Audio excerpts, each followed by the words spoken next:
Now at the Home Depot, receive 12 months special financing and free basic installation on carpet projects with LifeProof with pet-proof technology, Home Decorators Collection, and Traffic Master carpets. Bring a new look to your floors, or give them a durable surface that stands up to life's tough messes. Get 12 months special financing on installed carpet projects right now at the Home Depot. Offer valid March 12th through March 29th, 2026. Exclusions and additional charges may apply. For licenses, see homedepot.com/license numbers. Not sure how to tackle your taxes? Are you sweating the small print? You may be experiencing FOMO, the fear of messing up. The answer? Using TurboTax on Intuit Credit Karma. They help you get your biggest refund, and then we help you do more with it. With a personalized plan designed to help you hit your money goals. It's time to take your taxes to the max. Start filing today in the Credit Karma app.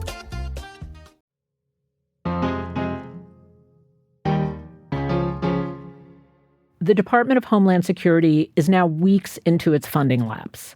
Last Friday, with TSA lines at airports growing, a woman named Linda called into a conservative radio show to offer a thought. Clay, I think I have a solution to the TSA problem. What we need to do is we need to supplement where we're missing out on TSA agents who can't afford to work for us anymore. We need to bring in ICE agents. The host, Clay Travis, loved the thought. Linda, I'm going to say, it's kind of a brilliant idea. He loved it enough that he brought it up on Fox News later that day. I had a caller on the show, the Clay and Buck show today, Charlie, had an interesting idea. What if President Trump announced that ICE agents were now going to be supplementing TSA agents inside of all of the airports?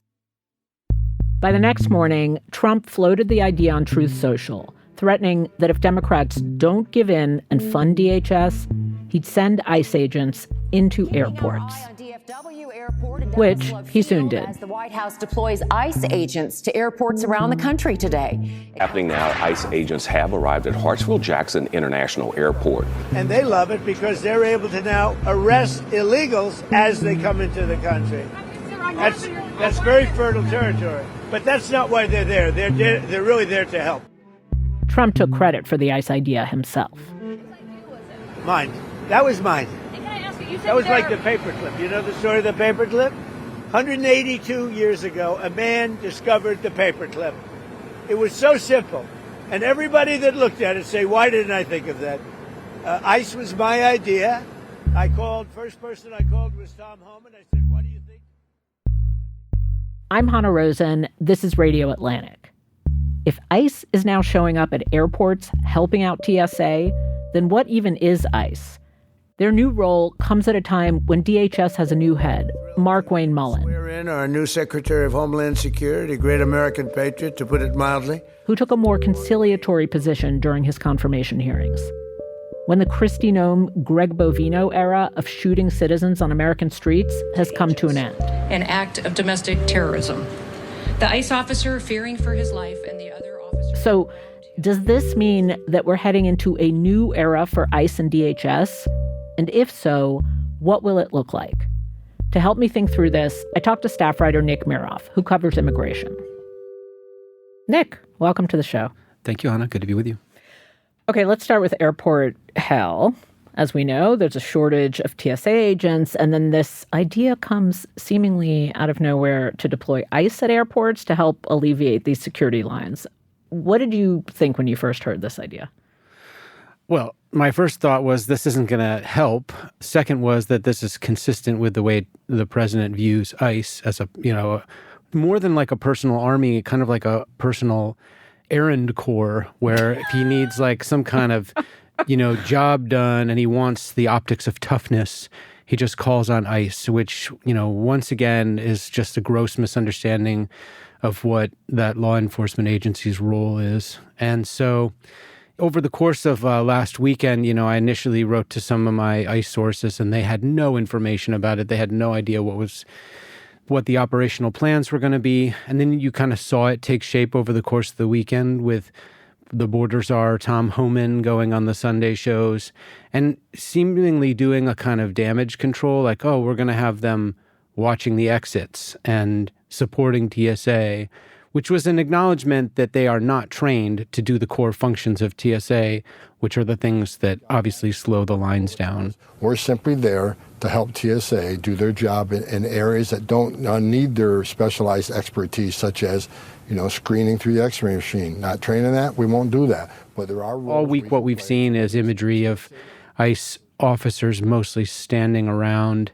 And ironically, it's kind of a nice PR opportunity for an agency that has obviously been widely vilified over the past year for its role in places like Minneapolis. They are in the airports without masks. They're handing out water bottles. They're smiling. And of course, they're getting some of the favorable coverage from people saying, oh, wow, they're actually really nice. They just walk by. Hey, they're here to help, and I'm all for it. No problem. A lot of people have rightly commented that ICE officers in the airports remind them of the role that the National Guard is playing on the streets of Washington, D.C., because they just see National Guard troops kind of standing around and not really doing anything. The kind of darker interpretation of this is that this is a test run for the president to deploy ICE officers to polling stations and intimidate voters in November. That's yet to be seen, but it is a reminder of the way the president views DHS, but specifically ICE, as a kind of, personal federal force that is at the beck and call of the president, and he can just deploy whenever he, needs a tough job done. Right. Okay, so I want to split the darker and lighter interpretations, because I'm sure even at the airport, there are some people who are freaked out by the presence of ICE and other people who are happy and going over and shaking their hands. So to start with the freaked out, we did see, and then this polarization shows up in social media. So in the first days was this video of a woman at the San Francisco airport being pinned down by ICE agents while her daughter looked on. I'm asking for your badge number, sir. And then later reports that TSA had shared information about this woman with ICE. So, which brings up the specter of, are airports going to become like Minneapolis streets or something? Like you're not safe anywhere. ICE could just pop up at any place where all Americans do their business. So what do you think of that? Yeah, good question. Let me try to add some context here. So first thing to keep in mind is that there are were already ICE officers in international airports. Just like Customs and Border Protection is in the international airports, there are ICE officers there. In most cases, they're there for a specific purpose. But since the start of this administration, they have fulfilled the president's executive orders for DHS agencies to cooperate more on sharing information about potential immigrant targets that they want to arrest, right? So you already have TSA doing more to share information with ICE, flagging for ICE passengers who may have outstanding, deportation orders, or maybe people who ICE is looking for. And that was the case of this mother and daughter traveling through the San Francisco airport. It's important to point out that their arrest took place the day before the president sent the ICE officers out into the airports. And the tell that I noticed immediately was that the ICE officers who carried out this arrest were not only in plainclothes, they were undercover officers. They were wearing like hoodies and backpacks. And the presence of undercover ICE officers in international airports is not new. And in this case, they had been alerted to this family by TSA. The mother and her daughter reportedly had a final deportation order. So they're on this wider list of people who ICE is looking for.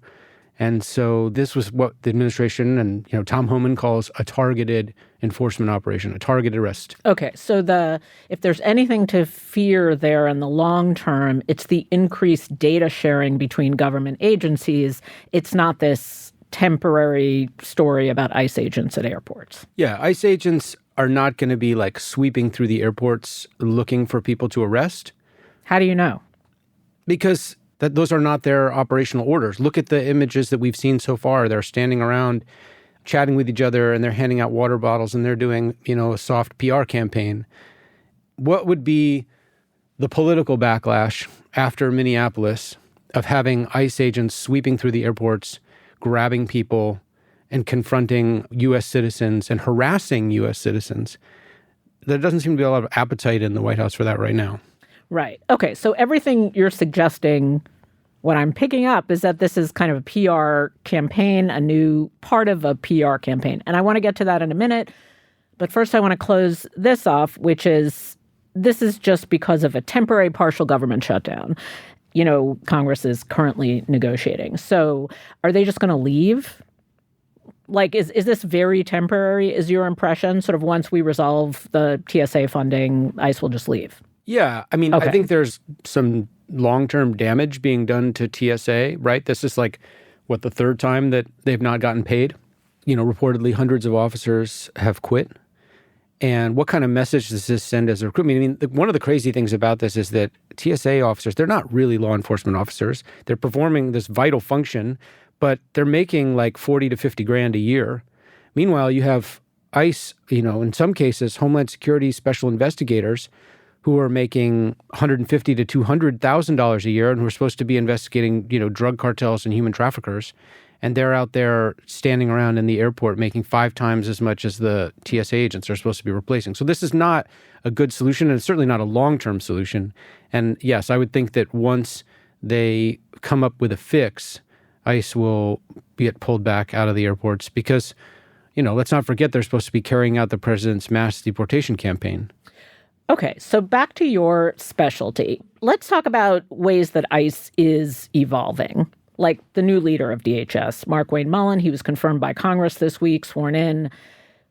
Who is he? What do you know about him?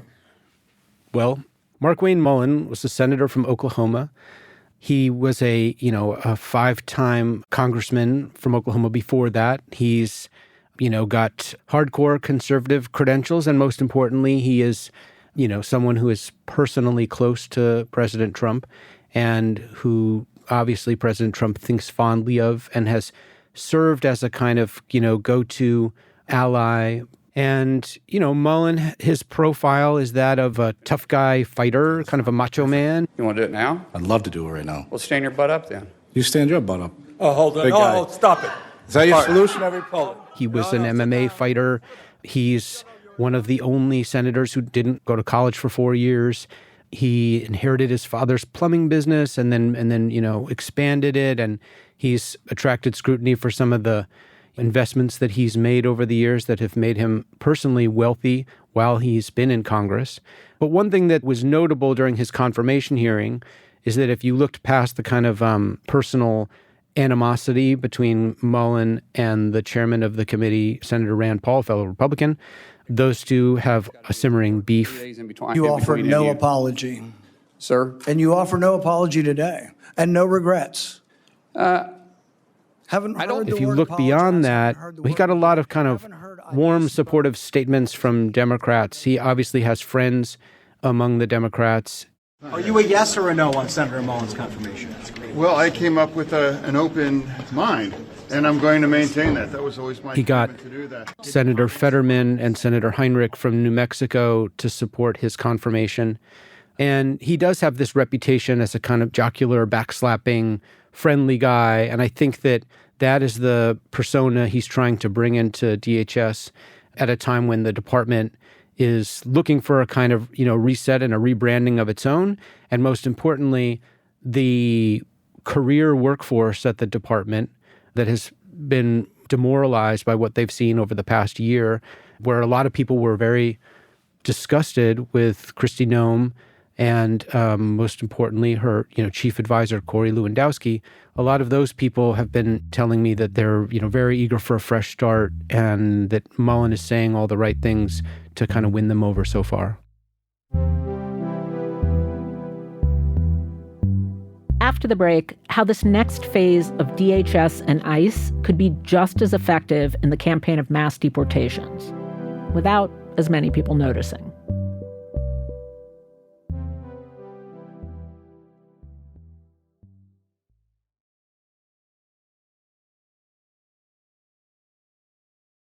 Let's get into the rebrand, because that could be superficial. It could be at the level of staff happiness, or it could be at the level of genuinely shifting policies. So what's his relationship with Tom Homan?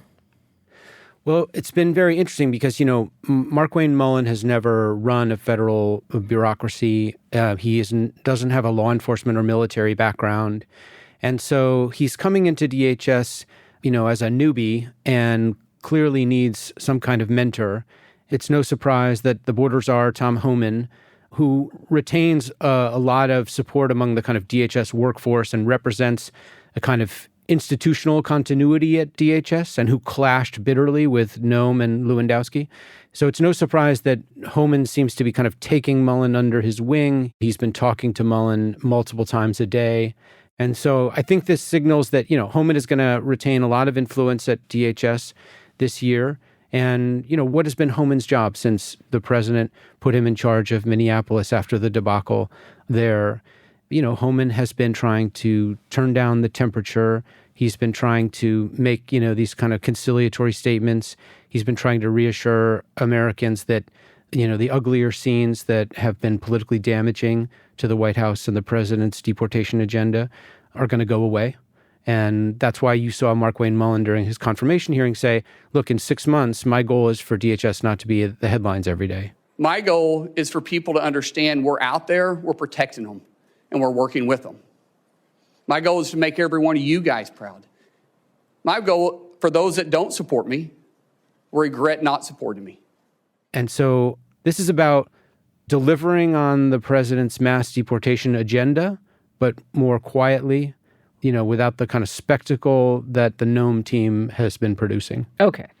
That's complicated. First of all, you said delivering on the agenda. I mean, do any of these personnel changes then matter if the person setting the agenda is still Stephen Miller, who still has quota demands? Yes and no. I mean, what I'm talking about is a tactical change in the politics of immigration enforcement. In the visuals or the politics? In both. In the visuals and the way that it's talked about, right? I mean, during Noem, we saw the Public Affairs Office of the Department of Homeland Security issuing these like weird white nationalist tweets, about American history and culture and, delivering nativism and delivering these sermons on, what Americans should think about their history. I mean, just this kind of stuff that is just way out, outside the norms. For example, calling on potential ICE recruits to, quote, defend the homeland from outsiders while featuring heroic images of white men, often from a bygone era. I don't think we're going to see that anymore, at least this year. I mean, I think that we are moving into a second-year midterm political strategy that seeks to produce high, numbers of deportations so the White House can point to results and say, look, I'm doing the thing that I said I was going to do, that, that President Trump said he was going to do, but no longer is as geared to satisfying the president's base and the most hawkish, right-wing forces that delighted in the scenes of ICE agents and Border Patrol agents going around these liberal cities and kicking ass. The politics of that have changed. And so it isn't like they're going to really back off of mass deportations, and they can't. They have $170 billion from the One Big Beautiful Bill. That's the law. They have to hire all these ICE officers. They have to build out the detention capacity of ICE. They have to build the border wall. The money has already been appropriated, and they are going to fulfill this agenda. They're just going to manage the politics much differently. I guess I'm still trying to gauge if that's a genuine policy shift, because Tom Homan, who we now talk about as the calm professional, was very involved, as this magazine reported, in family separation policies. So I don't know what he represents actually politically when he's executing mass deportations. Does he just represent the not Greg Bovino, but actually his policies are pretty similar, his tactics? Yes. So what does it mean when Tom Homan says they want to do targeted enforcement? It means you're not going to have Greg Bovino strutting around, Los Angeles and Chicago, like a rooster.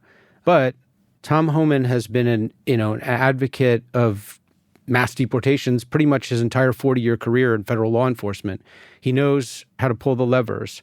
And what he represents is this institutional, think of it as like institutional ICE on steroids. You don't have to go out and troll people visually, or online with the mass deportation agenda you're trying to carry out. You just can go and do it because you have the money and you have the personnel and you know how to execute these deportations. And that's what Tom Homan represents. So when some of the border hawks who are lamenting the demise of Greg Bovino, describe Tom Homan as like some softy, it's almost comical because, he was one of the architects of the family separation policy during the first term. Everyone who has seen him on Fox News for the last several years knows that he's an unapologetic, unabashed enthusiast for mass deportations and for what President Trump wants to do. But, I think he can both be more effective because he knows how to actually, make the machines run. And he's not backing off of this. He's just managing the politics and the optics differently because the broader public has has soured on mass deportations since Minneapolis. The optics of it are bad. So the era we are entering is one in which ICE could have a gentler face, but is actually more effectively carrying out the president's policies. Exactly. And it isn't even a gentler face. It's just like, what does targeted enforcement mean? It means they're going to use all their resources, all the money that they have to develop target lists, to go and find the people that they want to arrest, who they can arrest, and take them into custody. They're just going to do it, in a less visible way and in the way that ICE has traditionally operated. And that's why the Kristi Noem, Corey Lewandowski, Greg Bovino approach of the first term was also really disorienting for most, career ICE officers because it wasn't the way they're used to operating. They didn't like it. They don't want to be performing for television cameras and social media. That's what a lot of the masks were about in a lot of ways.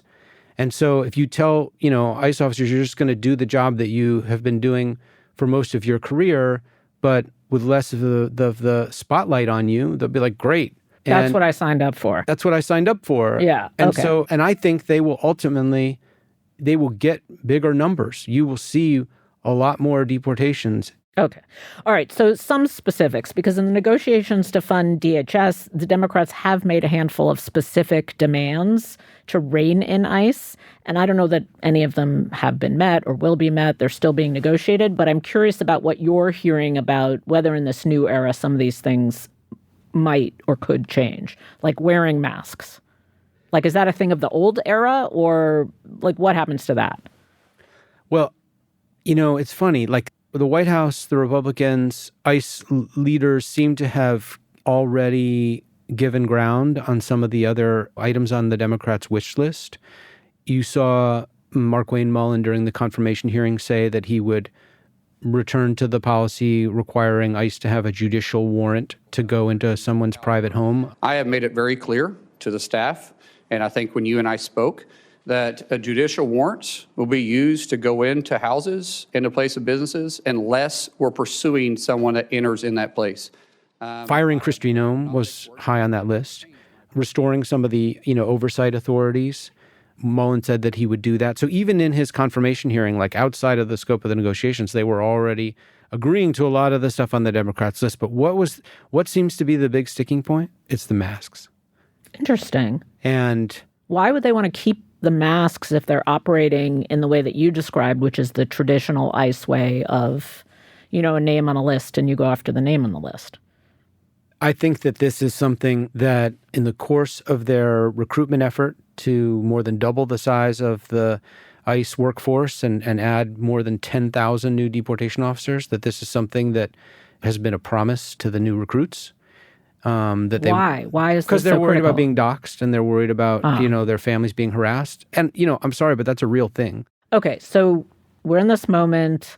ICE is about to do, better job at mass deportation. What do you as a reporter track to see whether this is happening humanely in a way that, protects rights or doesn't protect rights? Like, what are you watching in this new phase of ICE? I'm watching the plan that was set in motion several months ago to overhaul the ICE detention system. The agency has spent the last few months acquiring large warehouses around the country. They've already spent $1 billion to buy 11 properties.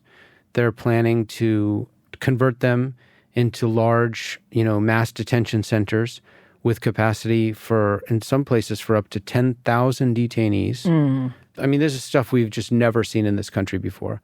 They have $38 billion to convert these facilities and to operate them through the rest of Trump's term. These are central to their plan to carry out, mass deportations and to reach their goal of 1 million deportations a year, which they fell far short of in Trump's first year. And yet, Kristi Noem, Corey Lewandowski, as they were acquiring these warehouses and implementing this plan, didn't do any of the local political work it would need to reassure jurisdictions, even in Republican-dominated jurisdictions, to reassure local residents about what they were doing. And so they have been facing this backlash to the ICE plan from people who, voted for Trump but don't necessarily want a 5,000, person ICE detention center in their county. And ICE needs those jurisdictions to approve their permits for water and sewer and all of the renovations that they're planning to do. And so this is what I'm tracking, this plan and the possibility of mass detention centers being built out around the United States that are really going to facilitate their broader goals. Right. That's the next story. Well, Nick, thank you so much for joining us. Pleasure. Thank you. This episode of Radio Atlantic was produced by Janae West. It was edited by Kevin Townsend. Rob Smerciak engineered and provided original music. Sam Fentress and Genevieve Finn fact-checked. Claudina Bade is the executive producer of Atlantic Audio, and Andrea Valdez is our managing editor. Listeners, if you enjoy the show, you can support our work and the work of all Atlantic journalists when you subscribe to The Atlantic at theatlantic.com/listener. I'm Hannah Rosen. Thank you for listening.